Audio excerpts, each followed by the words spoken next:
ఏపీలో విద్యుత్ metre readers ఆందోళనను మరింత తీవ్రతరం చేశారు. రాత్రి విజయవాడ ధర్నా చౌక్లో నిరసనకు దిగారు.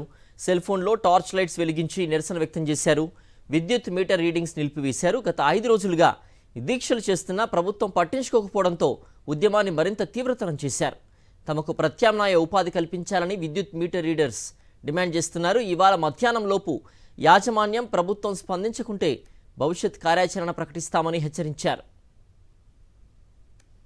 హామీ నిలబెట్టుకోవాలి. యాజమాన్యం ఇచ్చినటువంటి హామీని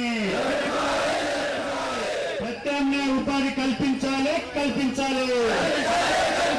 ఉపాధి కల్పించాలి. యాజమాన్యం 30 రోజులు పని చేస్తాం. 30 రోజులు పని చేస్తాం.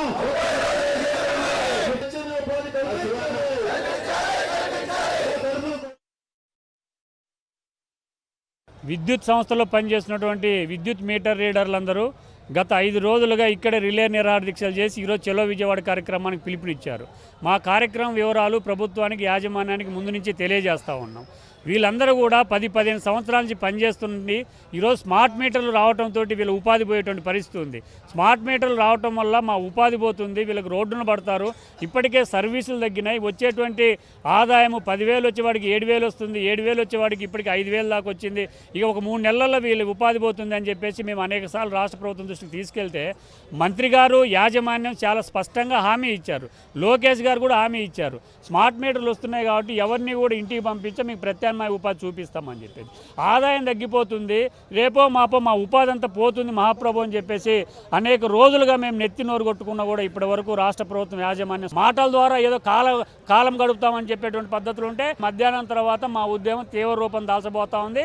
నిన్న రీడింగ్ జరగలేదు, ఈ రోజు రీడింగ్ జరగలేదు, రేపు కూడా రీడింగ్ జరగదు. ఇప్పుడు రీడింగ్ దిగపోవటం వల్ల టారిఫ్ మారుతుంది. టారిఫ్ మారితే ఈరోజు ప్రజల మీద అదనంగా భారం పడేటువంటి పరిస్థితి ఉంది.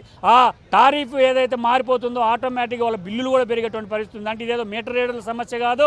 వీళ్ళు ఇట్లే నిర్లక్ష్యంగా వ్యవహరిస్తే టారిఫ్ మారి సామాన్య ప్రజల మీద కూడా ఈరోజు విద్యుత్ భారాలు పడటానికి పరోక్షంగా ప్రత్యక్షంగా యాజమాన్య ప్రభుత్వమే కారణమవుతుంది.